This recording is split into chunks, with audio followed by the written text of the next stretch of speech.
अस्सलाम वालेकुम। इस वक्त हम चोलिस्तान में मौजूद हैं। चोलिस्तान मैंगो ये हमने जनाब तैयब मसूद भुट्टा साहब और जनरल ताहिर मसूद भुट्टा साहब का फार्म है।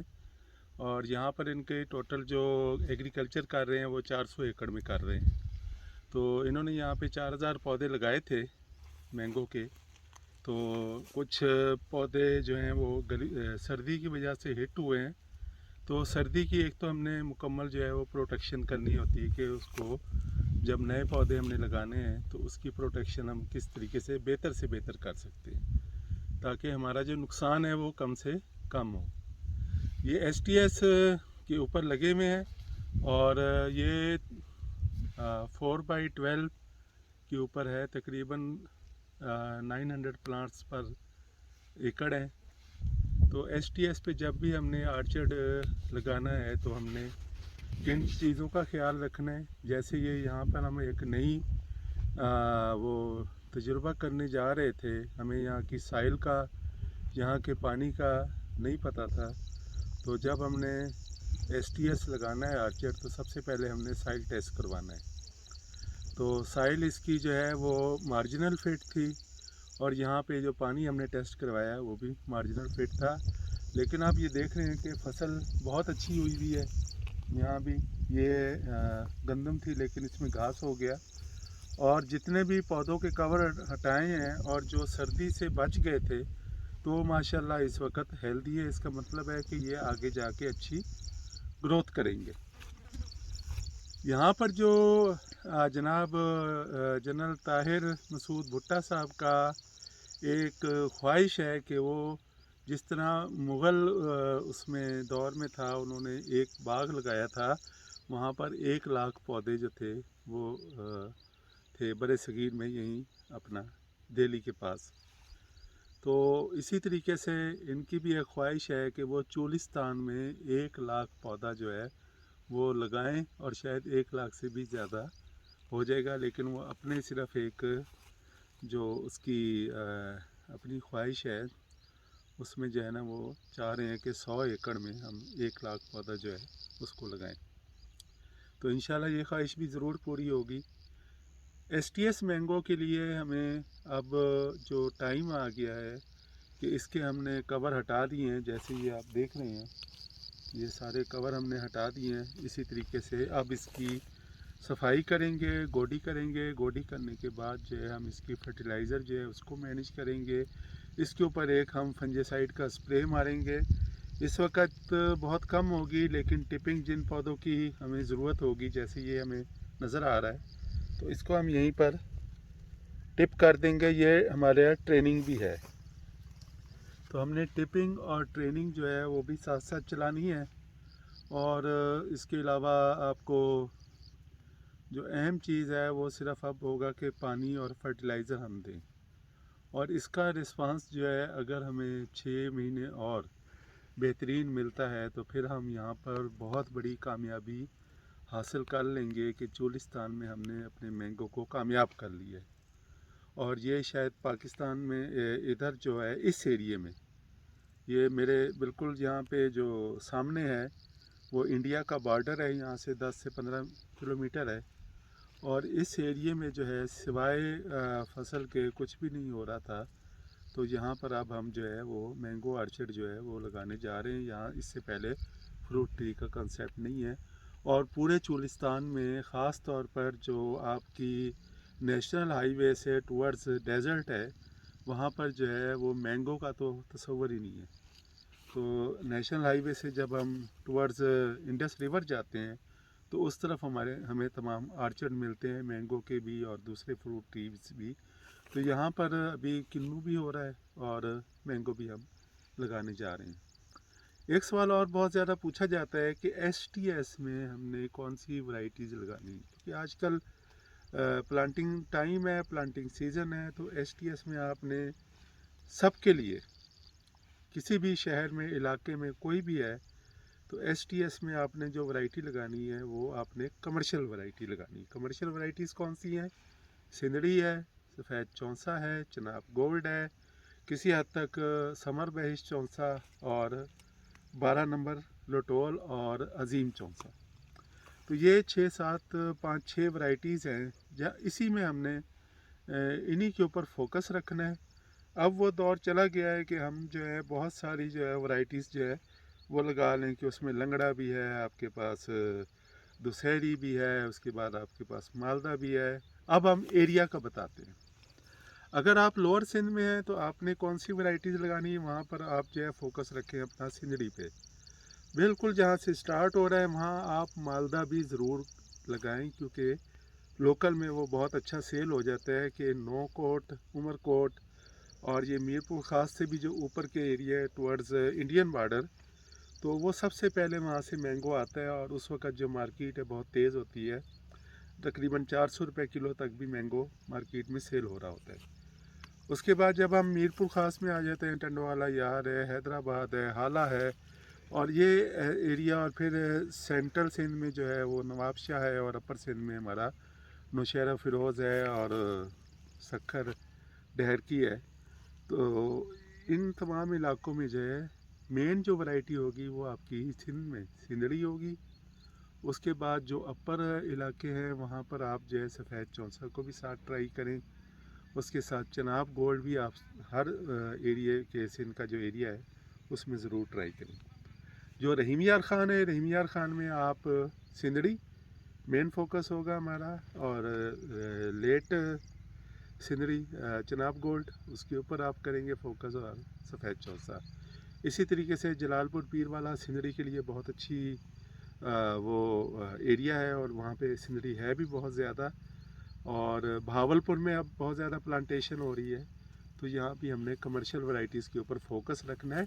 यहाँ पे इसके साथ हमने 12 नंबर अटोल और अजीम चौंसा को भी शामिल कर लेना है। ख़ास तौर पे जो उस शरीफ है वो ऑलरेडी मार्केट है अजीम चौंसा की, वहाँ बहुत ज़्यादा प्लांटेशन है, बहुत ज़्यादा ऑर्चर्ड्स हैं, तो वहाँ पे हम मज़ीद भी इसको बढ़ा सकते हैं। मुल्तान मुजफ्फरगढ़ खानेवाल जो मेन एरिया है, जो तकरीबन आपका यूँ समझे कि 50% प्लस जो है मैंगो इन एरियाज़ में हो रहा है, तो वहाँ पर ऑलरेडी आपकी जो वैरायटीज़ चल रही हैं, लेकिन वही मैंने जो आपको बताया, आप 5 की 5 कमर्शियल वैरायटीज़ को काश करें। अब आप चले जाएँ सेंट्रल पंजाब और अपर पंजाब की तरफ, तो ज़ाहिर है जहाँ भी जो भी गर्म इलाका है, इवन आज़ाद कश्मीर के कोई गर्म इलाके हैं, तो वहाँ भी मैंगो की प्लांटेशन हो सकती है। लेकिन वैरायटी कौन सी लगानी है, कमर्शियल वैरायटीज़ को बिल्कुल आप जहन में रखें, लेकिन वहाँ पर आप ज़्यादा अर्ली वैरायटीज़ लगाएं। जो लेट वैरायटीज़ हैं उसको आप वहाँ पर उसकी बहुत देर तक देखभाल नहीं कर सकते। दूसरा, आपकी वहाँ बारिशें शुरू हो जाती हैं, उसकी वजह से वो बारिशें हिट करती हैं। इसलिए आप जितनी अर्ली वैरायटीज़ पे जाएंगे, जो आपके एरिया जो अदर देन मैंगो के एरियाज़ हैं, तो वहाँ पर जो है आप अर्ली वैरायटीज़ जैसे सिंदड़ी है, दोबारा मैं ये कहूँगा समर बहेश चौंसा है, अनवर अटोल भी आप वहाँ पर बिल्कुल करें। वहाँ आप दुशहरी भी कर सकते हैं, उसमें कोई वो इशू नहीं है। तो इसलिए जो आपके नॉन काट मैंगो बेल्ट हैं, वहाँ पर आपने अपने इन्वायरमेंट को और अपनी चीज़ों को मद्देनज़र रख के तो वैरायटीज़ का इंतखाब करना है। वहाँ अगर आप लेट वैरायटीज़ करेंगे तो वो उस सूरत में कर सकते हैं जब आपके पास बहुत बड़ा चंक हो।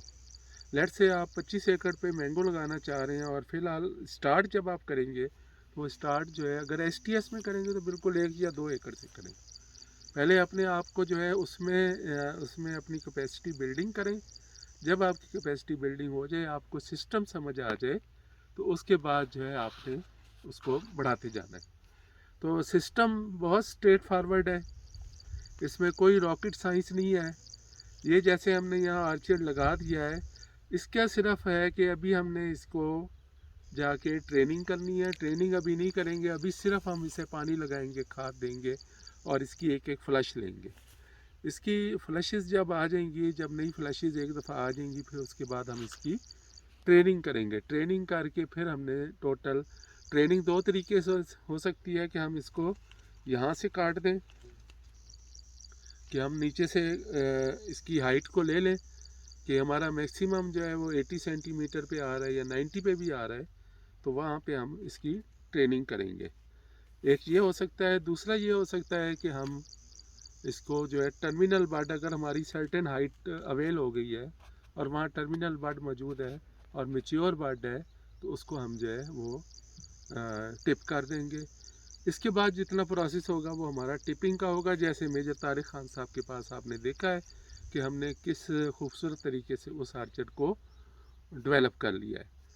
एसटीएस में जो सबसे अहम चीज़ है वो आपका हौसला है, आपकी डिटर्मिनेशन है। अगर आप हौसले के साथ और आप अपने उस आर्चर्ड को एक रोमांस के साथ लेके चलेंगे तो फिर इंशाल्लाह आप ज़रूर कामयाब हो जाएंगे। कुछ लोगों का ख्याल है कि ये तो आप ये तो जंगल बन जाएगा, ये जंगल नहीं बनेगा। इसकी हमने सिस्टम को रखा हुआ है हेज रो सिस्टम, कि एक तरफ रॉ चल रही है और दूसरी तरफ प्लांट टू प्लांट जो है हमने जितना डिस्टेंस क्लोज होगा उतना ही हमारी हेज बहुत अच्छी डेवलप होगी। तो ये हेज रो सिस्टम है, इसमें साइड प्रूनिंग होगी, टॉप प्रूनिंग होगी। इंशाल्लाह वो आप हमारे साथ ही होंगे और आप देखेंगे कि आज से 4 साल बाद 5 साल बाद ये आपको प्रूनर भी नज़र आएंगे और ये प्रूनिंग होती हुई भी नज़र आएगी।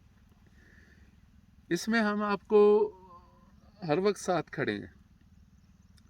इंशाल्लाह जब ये अगले साल हमारे पास एक रिसोर्स पर्सन दोबारा बाहर से आएगा और वो हमारे सिस्टम को एक विज़िट करेगा, वो हम यहाँ भी विज़िट करवाएंगे, पंजाब में भी, सिंध में भी, और तमाम अपने जो आर्चिड हमारे अगले साल यानी कि कमिंग ईयर तक जो डेवलप हो चुके होंगे, तो वो हमें वो रिसोर्स पर्सन जो कि एक हाईली क्वालिफाइड पर्सन होगा और इसका माहिर होगा एसटीएस का, तो वो आके हमें जो चीज़ें बताएगा उससे हमारी मज़ीद कैपेसिटी बिल्डिंग होगी। तो ये हमारा लर्निंग का प्रोसेस भी साथ साथ चलता रहेगा और साथ साथ जो है हम आपके साथ भी खड़े हुए हैं। तो आप लोग सिर्फ एसटीएस से जो है ना अब घबराने की ज़रूरत नहीं है। एसटीएस कोई जो है वो जिन नहीं है, ठीक है। अगर आपने कोई आपसे ये पूछे कि हाई डेंसिटी में मैंने बाग लगाना है, तो फिर आपने सिर्फ उस मॉडल को डिस्कस करना। अगर आप कहें कि नहीं मैंने नॉर्मल लगाना है, तो फिर आपके पास बहुत सारे मॉडल हैं। आप 30 बाई 30 पे लगा लें, आप 27 बाई 22 पे लगा लें, तो आपके वो 100 से नीचे प्लांट्स आ जाएंगे। अगर आप चाह रहे हैं कि 300, 400 या 1000 या 1300 प्लांट्स लगाना चाह रहे हैं, तो फिर उसके लिए आपको वो एसटीएस है और वो हमारे पास मॉडल मौजूद है, हमारे साथ डिस्कस करें। मेरा ये नंबर स्क्रीन पर भी आ रहा है और वैसे भी आप मुझे कॉल कर सकते हैं। मुझे आप कहेंगे मैं आपको विज़िट भी कर लूँगा। लेकिन अब जो बेसिक चीज़ें हैं वो मैंने आपको बता दी हैं। आपका मैं ज़्यादा टाइम अब नहीं लूँगा। आप लोग अपनी प्लांटेशन को प्लान करें, अपने पौधे जो हैं वो ख़रीदें। हाँ, पौधों की एक बात, अगर तो आप बिल्कुल ही नए हैं, आपने कभी मैंगो लगाया नहीं है, आपके पास मैंगो का कोई तजुर्बा नहीं है, तो फिर आप देसी पौधे से शुरू करें, ताकि आपको थोड़ा सा उसमें नुकसान भी कम हो अगर आपको समझ ना आए, और अगर आप कामयाब हो गए तो फिर आप वहाँ से उस मैंगो के साथ, उस देसी पौधे के साथ सीख लेंगे। लेकिन जो मैंगो एरिया के लोग हैं वो हरगिज़ देसी से ना शुरू करें। वो अपने पौधे अपनी नर्सरी में तैयार करके वो पौधा लेके जाएं और लगाएं। तो बेस्ट एसटीएस में जो हमारी लर्निंग हुई है कि सिर्फ जो पौधा है, जो ग्राफ्टेड पौधा और तैयार पौधा है, तो वो आपको फ़ायदा देता है। यहाँ पर हमने सारे ग्राफ्टेड पौधे लगाए हुए हैं। तो थैंक यू वेरी मच। खुदा हाफिज़, शुक्रिया। Next time,